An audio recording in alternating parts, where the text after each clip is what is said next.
Ela saiu do subúrbio do Rio de Janeiro para a França e hoje trabalha numa ONG que luta contra a aplicação da pena de morte no mundo. Lília Moreira Santos cursou Relações Internacionais no Brasil e fez um mestrado em Paris, onde mora desde 2014.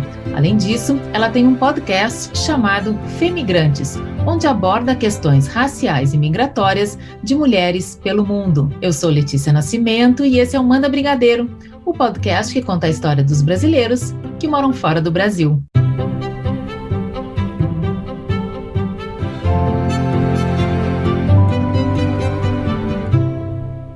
Oi, Lilian, bem-vinda aqui no Manda Brigadeiro. Muito obrigada pela sua participação. Oi, Letícia, obrigada eu. Prazer estar aqui com você. Lilian, eu queria começar, no seu podcast você fala também, e na nossa conversa você enfatizou isso, né? Que você é uma suburbana do Rio de Janeiro, que hoje em dia mora na França, né? Certo. O quanto isso te define ser uma suburbana do Rio de Janeiro e como isso te levou para a França? Olha, isso me define porque é de onde eu venho, né? Onde eu comecei a me inventar, onde eu comecei a entender o mundo que me cerca, né? Então, realmente eu gosto muito de ressaltar isso, porque quando eu imaginava antes essa vida de morar fora, eu nunca pensava que pessoas do subúrbio poderiam acessar esses lugares, entende? Para mim era muito distante como realidade. Então, hoje, o fato de eu estar aqui na França, de eu ter construído uma vida aqui, né, já tem quase 7 anos que eu moro aqui, apesar de ter vindo desse subúrbio, né, que é um local onde a gente tem acessos tão mais difíceis, é um fator assim que eu gosto sempre de ressaltar, porque eu acho que isso abre portas, abre caminhos para outras pessoas, e porque eu acho que isso faz uma parte assim, é parte muito forte da minha história, né, de quem eu sou, desde os primeiros passos, as primeiras amizades, são pessoas que vêm dessa mesma realidade que eu, então eu sempre trago isso para marcar esse lugar de classe, né, de classe social, de onde eu venho com a minha família. Uhum. E como é que as relações internacionais apareceram, né? Você estava me contando antes que foi muito importante estudar numa escola aí do Rio de Janeiro, e que então essa escola, né, essa educação que te abriu essas portas. Conta um pouquinho como é que o estudo te levou para essa viagem.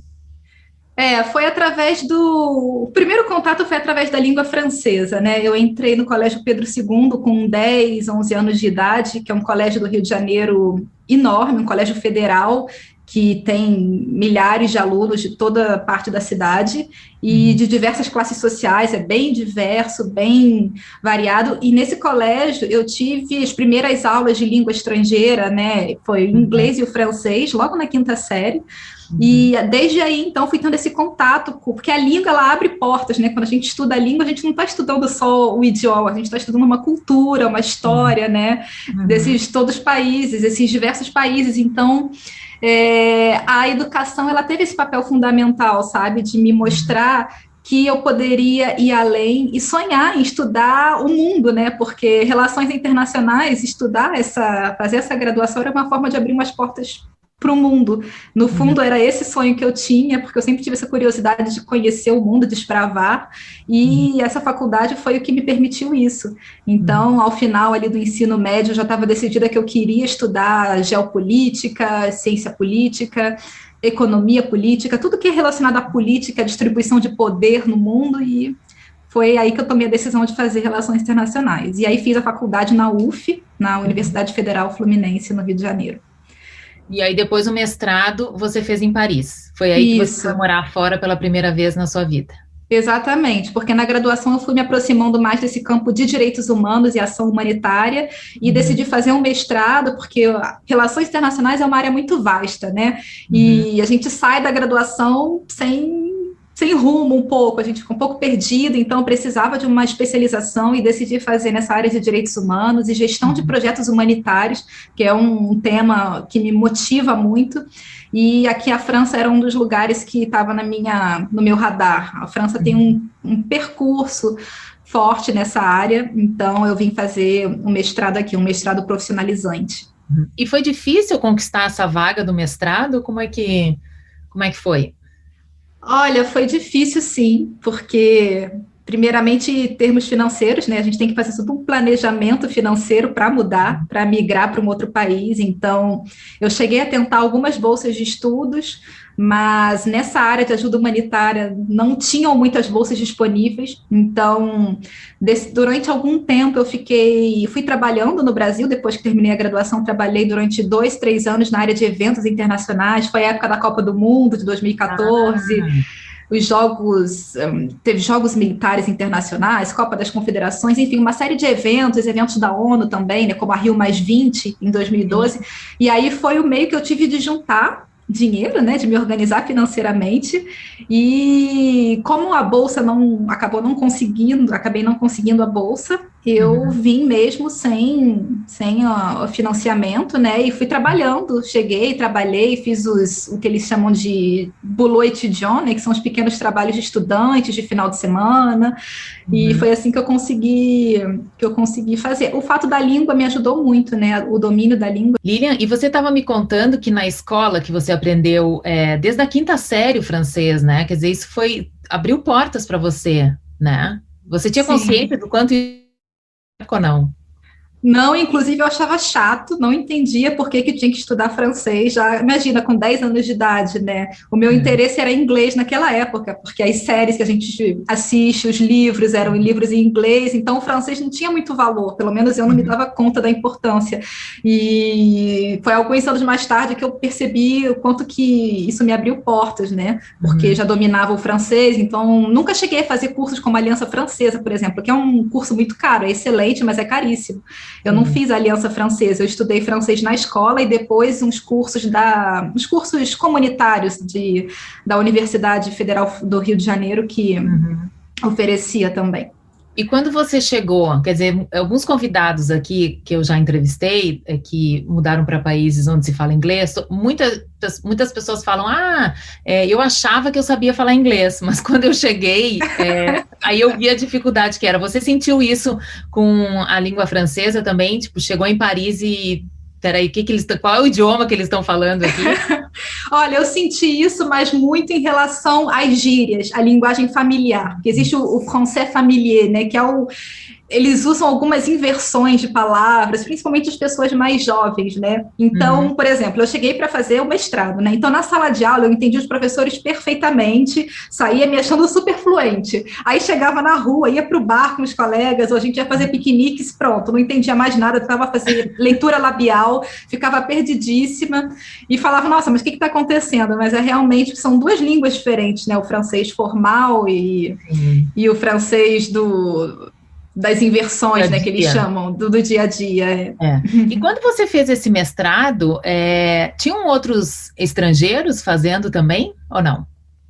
Tinham, a turma era bastante diversa, inclusive foi uma grata surpresa, porque na universidade no Brasil nós éramos bem poucos negros na turma, éramos uns 3 ou 4 apenas, e aqui na França, pelo menos nesse curso que eu fiz, metade da turma eu acho que eram as pessoas negras e muitas de origem da migração, muitas oriundas da migração. Então tinham colegas italianas de origem senegalesa, de origem do norte da África também, Tunísia, Marrocos, migrantes também de dentro da Europa. Da Europa. Que interessante. Por que isso? Eles facilitam eles têm programas, será de bolsas ou... Sim, a França incentiva bastante a vinda de estudantes estrangeiros, tem um acesso pelas taxas universitárias bem mais baixas do que os outros países da Europa, inclusive por isso eu escolhi a França, porque o custo do ano letivo era 10 vezes menor do que nos outros países da Europa que eu tinha pesquisado, era cerca de 400 e poucos euros o ano letivo, em termos de taxas universitárias, né? A taxa administrativa. Sim. Então, claro que além disso tinha o custo de vida, de aluguel e tudo mais, mas era bem mais acessível do que países como Portugal, Espanha, Inglaterra, e isso estimula muito, né, essa migração. Muita gente vem para cá para estudar. Realmente a França é um país que atrai muito, eles têm uma política forte nesse sentido, né? As alianças francesas estimulam e são bastante convidativas para isso. Hoje está mudando, infelizmente, mas... E por que está mudando? Você tem preconceito com relação à imigração? Olha, existiu recentemente uma política de aumentar essas taxas para estudantes de fora da União Europeia. E isso gerou um grande debate. Eu não entrei muito bem nos detalhes, assim, nos pormenores da negociação, porque foi uma época que eu já estava afastada da universidade, né? Já tem 5 anos que eu saí, então eu não acompanhei de perto. Mas para te responder sobre a questão, né, dos preconceitos, sim, certamente. A migração aqui é tratada no debate midiático como um problema, sempre, né? Toda vez que a gente vê as matérias sobre a migração na grande mídia, é o problema da migração, o fardo da migração, o peso da migração. E isso é bem problemático porque reduz muito, né? A migração é tão rica, tão diversa e de fato tem as dificuldades, os desafios que isso traz, mas ela é também muito positiva. Mas isso não é muito noticiado, né? Só se fala sobre o lado negativo. É interessante isso, né? Associar a imigração sempre a um problema. Mas quando tem feitos importantes, né, na ciência ou nos esportes, aí ninguém lembra que aquela pessoa começou como um imigrante, né? Exatamente. Inclusive na Copa da França, né, na Copa do Mundo de 2018, quando a França venceu, alguns jogadores da equipe francesa que são de origem migratória falaram isso, que quando eles ganham a Copa do Mundo, aí sim eles são franceses. Teve até um jogador belga que também falou a mesma coisa. Quando eu jogo bem, quando eu me destaco, né, aí eu sou belga, eu sou francês, eu sou europeu. Mas quando eu tô na base, quando eu não tô brilhando, me destacando, aí é o imigrante. E o país perde muito com isso, né? Eu entrevistei também já um outro convidado, falando justamente sobre isso, que a imigração, ela enriquece muito um país, porque ela traz várias experiências, né? E um país que se fecha para a imigração, se fecha para o diverso. Exatamente. Imigrar está na história da humanidade, né? Nós somos nômades, né? O ser humano de origem é nômade, então migrar faz parte da história da humanidade. Os países hoje se construíram pela migração. E a gente estava, quando a gente teve a nossa conversa antes, a gente falou sobre a palavra estrangeiro, né? Que é estranho, não é? Explica para a gente um pouquinho. Sim, eu estava pesquisando sobre a etimologia dessa palavra, acho que eu li em algum artigo, não lembro exatamente a fonte, mas aí eu fui fazer essa pesquisa, e na língua francesa, estrangeiro é étranger. E étranger tem, na sua etimologia, né, a base, a origem dessa palavra é o estranho, é realmente aquele que não pertence, que é de fora. E mesmo hoje, na língua francesa, quando você quer falar que alguma coisa, que algum objeto, ele é estranho, você pode tanto dizer étrange ou dizer que ele é étranger, nesse sentido mesmo do estrangeiro, que não pertence, que é fora dali, sabe? E isso diz muito sobre como que o país percebe, né, como que a cultura francesa percebe quem é de fora. Realmente o estranho é o fora do clube. Claro que tem as exceções, e eu considero que a minha recepção aqui foi bem positiva, mas a gente sempre é um outsider, né? Sempre vai ser, não tem jeito. Falando um pouquinho do teu trabalho agora, você trabalha numa ONG que defende a extinção, né, da pena de morte, que ela não seja mais aplicada no mundo. Conta um pouquinho como é esse trabalho, que é super interessante, muito válido. Sim, é um trabalho que eu faço tanto na parte de plaidoyer ou de advocacy político, né? É um trabalho de interpelação política de autoridades, ministros, diplomatas, chefes de Estado mesmo, às vezes, para apresentar os argumentos sobre a pena de morte, porque existe muito estereótipo e muitos mitos, né, sobre a pena de morte, de achar que os condenados à morte são pessoas, os piores criminosos do planeta, e na verdade, quando você observa dados, não são. A gente, então, faz todo um trabalho de pesquisa e de conscientização política para mostrar que esses argumentos do senso comum, eles estão totalmente infundados, são totalmente errados, equivocados. Então, nosso trabalho, é esse trabalho de conscientização, tanto pela via política quanto pela via da opinião pública, e a gente trabalha muito pelo que eu chamo de uma diplomacia não governamental. Então, eu coordeno uma rede de diplomatas que apoiam essa causa, e a gente organiza eventos com estruturas como o Parlamento Europeu, como as Nações Unidas, para trazer outros países para esse movimento, sabe? Então, é um trabalho bem rico. Eu imagino. Tem brasileiros nesse teu grupo de diplomatas? O Brasil é um dos países... Não, no grupo de diplomatas, não. No Brasil, na verdade, com essa diplomacia atual, o Brasil está um pouco afastado das questões dos direitos humanos, infelizmente. Mas enfim, você estava falando e eu te cortei para perguntar dos brasileiros. Você estava falando do trabalho, né, que vocês fazem, que é tipo um lobby, é isso? Sim, é um trabalho de lobby político. A gente faz mesmo, por exemplo, na ONU, né? Existe anualmente ou de 2 em 2 anos algumas resoluções da ONU que são espécies de documentos, né? De propostas que eles tentam passar, que precisam de assinaturas, de recolher votos, então a gente faz esse trabalho de convencer mesmo, sabe? É um trabalho de articular politicamente os diplomatas ou os ministros para aderir a esses protocolos, a essas resoluções.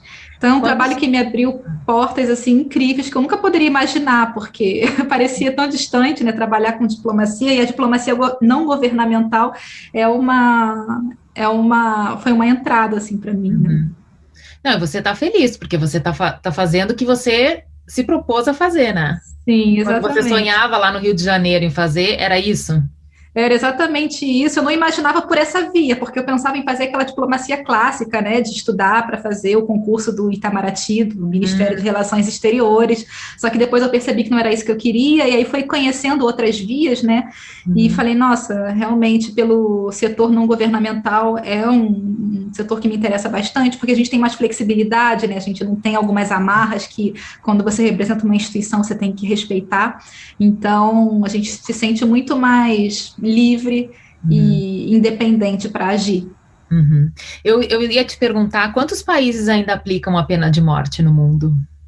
Olha, países que não aboliram a pena de morte, no total, existem 49 países que ainda emitem regularmente sentenças, né, penas de morte, e existem os países que estão em moratória, que ainda não aboliram, mas que não aplicam mais, que na verdade é só uma questão de mudança da legislação, e esses são 34 países. Então, no total, aí dá 83 países que ainda aplicam ou mantêm no Código Penal. Agora, não satisfeita com as relações internacionais nessa esfera, você também criou um podcast, minha colega aqui de podcast, que chama o Femigrantes, onde você aborda as questões raciais e migratórias de mulheres, né?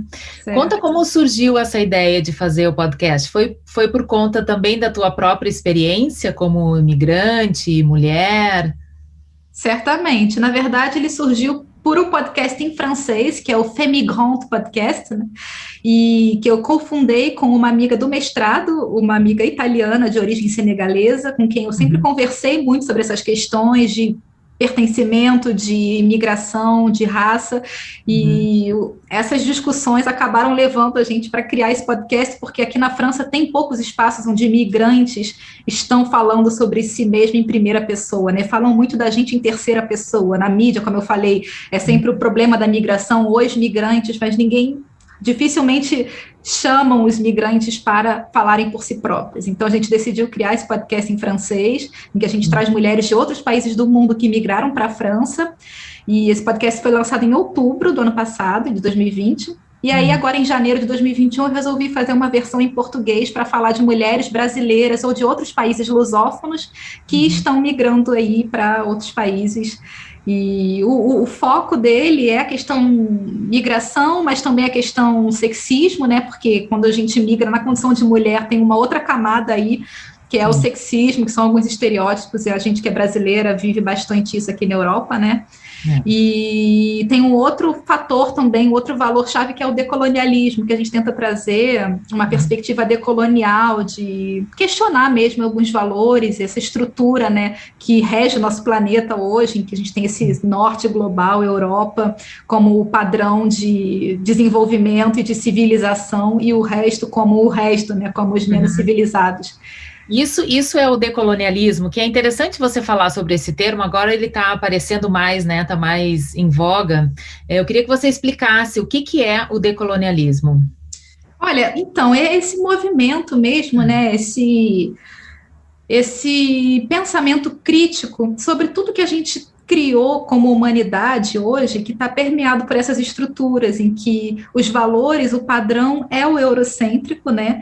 E tudo que está fora de Europa ou fora dos valores eurocêntricos é considerado menor, é considerado menos legítimo. Quando a gente vem morar aqui nesses países, né, a gente que vem de um país colonizado como o Brasil e vem morar aqui, bom, pelo menos eu fui muito confrontada a uma crise, uma síndrome do vira-lata, né, de achar que meu diploma não era tão bom, que meus conhecimentos não eram tão válidos. E aí, durante um tempo, eu achava que isso estava só na minha cabeça, né, e pensava, não é possível, porque, de fato, eu fui bem acolhida e tive boas oportunidades aqui. Mas, conversando com outras pessoas e lendo, me formando sobre isso, eu entendi que, na verdade, é uma estrutura que está criada dessa forma, né, que considera mesmo que os diplomas, que os saberes científicos vindos da Europa ou vindos dos países desse norte global, como Estados Unidos ou Canadá, Austrália, são mais válidos do que os nossos. Inclusive, aqui tem pessoas que têm dificuldade de, num trabalho universitário, citar autores do Brasil, não são aceitos. Os professores, às vezes, aqui consideram que não é uma literatura válida, não é uma bibliografia válida, né? Então, tá em tudo, assim, isso permeia tudo, isso permeia nosso imaginário, né, a nossa subjetividade, isso permeia a ciência, isso permeia as relações políticas, a cultura, tudo. Tudo é voltado para esse padrão do eurocentrismo. E o decolonialismo, ele quer justamente questionar isso e criar uma nova forma de humanidade em que a gente considere também esses outros saberes. Fique mais na horizontal, né? Não fique uma pirâmide, só a Europa aqui no alto e a gente embaixo. Exatamente. Mais horizontal. É interessante você falar isso, porque essa síndrome do vira-lata eu tive, e acho que isso foi um dos motivos pelos quais eu não fui trabalhar aqui no Reino Unido.